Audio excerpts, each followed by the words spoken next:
মানে ক'বলৈ গ'লে এটা জঘন্য এটা ঘটনা। তো মন্দিৰত টাৰ্গেট কৰা, তো আমাৰ হিন্দু মন্দিৰ আৰু হিন্দুৰ আমাৰ এটা মানে আমাৰ বিলিভ আৰু আমি যোনটো বিশ্বাস কৰে সেই বিশ্বাসত আঘাত হানাৰ নিচিনা হৈছে।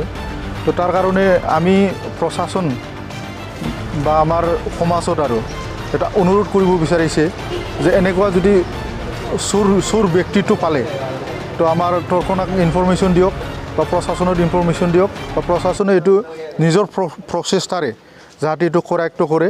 তো আমাৰ কাৰণে যাতে মানে চোৰৰ কৰায়ত্ব কৰি পেলাই উচিত শাস্তি আমি দিব পাৰি থ্ৰু দি মানে ভাৰতৰ সংবিধানত আৰু আমাৰ এই ঘটনা আচলতে কেনেকৈ অনুভৱ হৈ আছে? তো এটা পুৰণা মন্দিৰ, মাৰ এটা পুৰণা মন্দিৰ, আমি এইটো সদায় মানে বিশ্বাস কৰি আহা। তো আমাৰ এই মন্দিৰত আঘাত কৰা মানে এই মন্দিৰত চুৰি কৰা মানে আমাৰ অংগত বা আমাৰ এটা মানে বিশ্বাসত আঘাত হানাৰ নিচিনা আমি এইটো মানে দুখ পাই আছে।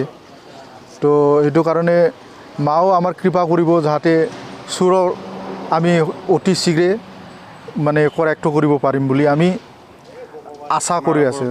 মাৰ ওপৰত আমি এটা আস্থা আছে। তো মায়ে আমাক কৃপা কৰি দিব আৰু আমাৰ পুলিচ প্ৰশাসনেও এইটো সহায় কৰিব। তো যাতে আমি সোনকালে কৰায়ত্ব কৰিব পাৰে এইটো আমি মাৰ ওচৰত আৰু প্ৰাৰ্থনা কৰিলোঁ।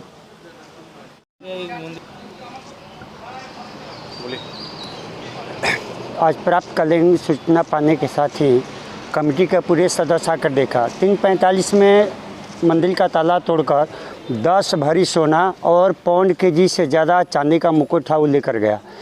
जो गोदरेज था, गोदरेज को जंगल में पुलिस की इंक्वायरी के साथ साथ कमेटी का मनुष्य गया। उसके बाद में जंगल में गोदरेज सिर्फ पाया गया, दान बक्स जो था वो पाया गया।